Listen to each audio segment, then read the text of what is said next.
So let's bring in former MSNBC host Chris Matthews. Chris, what do you make of these numbers? Well, they're a problem, and I think you have to overcome them. And I think some smart thinking by the White House and some other people. I remember when Nixon was facing Ed Muskie back in '71, he made a lot of changes. He opened up the gold window. He brought in wage price controls. He made the country feel better about themselves. And I think he's going to have to make some change. One thing he can do is get the governors. I've noticed the governors around the states, and this is all over the Northeast, certainly, they take credit for all economic developments because of infrastructure. Infrastructure is entirely based upon what Biden did. Biden spent all that money. He won the bill. He got it through. And all those projects that are picking up in jobs across the country, and they're putting up the flags, hey, we get new jobs, the governors are taking the credit. And I'm telling you, they're all doing it. I'm not going to name them, but I've seen it significantly in the Northeast. Yeah. They're taking the credit for what he's done. And I think he's got to get some of that credit from the governors. And they got to pass the word, hey, give Uncle Joe a little hello here, because he's the one getting the economy going. So certainly they're not for loss of material. I mean, there's absolute contrast between Biden and Trump. And you have choices that voters can make that are very clear based on facts. There's a huge contrast between the Biden administration and accomplishments by the Democrats as a result, and Republicans. Yeah. Women's, I mean, the list, we could do 4 hours. There would not be time to spell out the contrast that you think would be more in line with where most of the American people are, American voters. Are these poll results, and you can comment on that, part of a Biden pattern? Not to be overreacted to when you look at where he ends up? I think a lot of it is it was in the Wall Street Journal on Saturday, which is always a great edition of the Wall Street Journal, the Saturday edition. And they talked about his strength on foreign policy. He has been so good. He has united Europe in the Ukraine battle. He has done something we haven't been able to do in decades. He's a leader of the world. And he's also been right, and I think he could be a little more tough on Netanyahu, but I think he's moving in the right direction on the Middle East.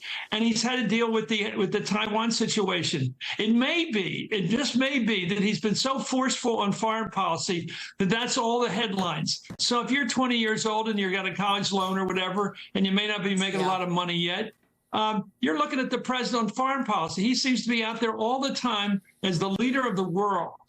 And I think a lot of young people would say, well, what about my student loan? What about my situation? And I think they may be saying, I want a more immediate help.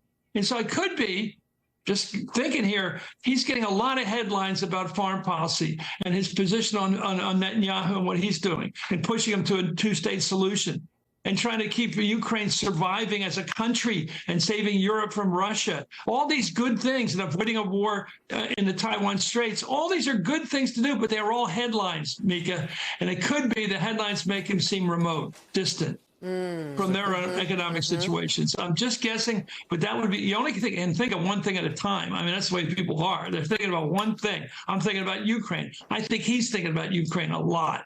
And I think that probably gets into people's heads.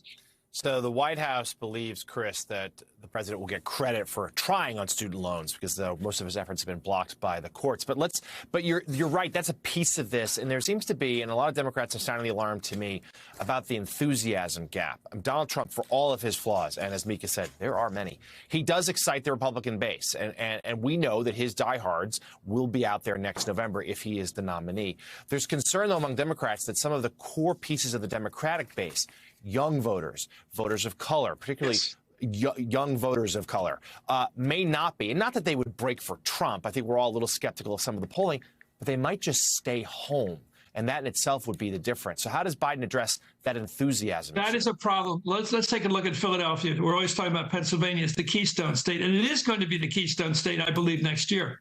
Philadelphia turnout in the 2022 election was low.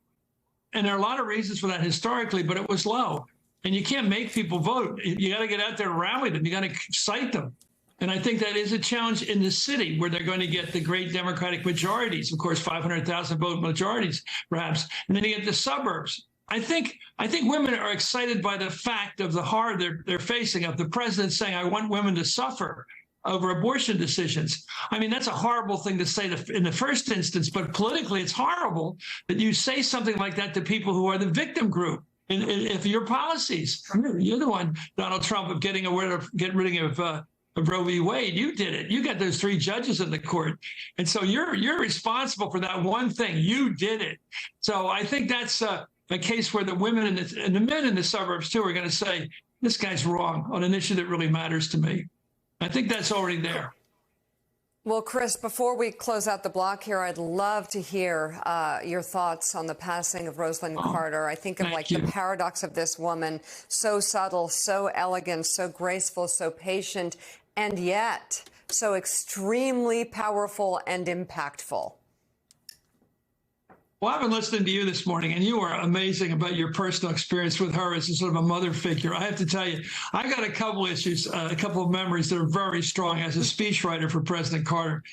One was when we got the word in Seattle. It was 1 o'clock in the morning on election eve, actually the morning of the election, and we knew we had lost the election. And President Carter got the word from Pat Caddell, the pollster, you're going to lose by 10 points. It's really bad. It's really bad because the hostages thing is killing you. And one thing Carter said was, first of all, he said, well, think of something I should say in the morning when I get the planes to vote, when I'm down in Georgia. And then he said, and don't tell Rosalynn. Nobody is to tell Rosalynn that I lost. And I watched that. We flew into near Plains, Americus, Georgia, and I was listening on the radio to Jerry Parr, the chief Secret Service guy, and he was saying dancers on the ground. So I know, oh my God. And I'm thinking for the president, he has to tell his wife he lost.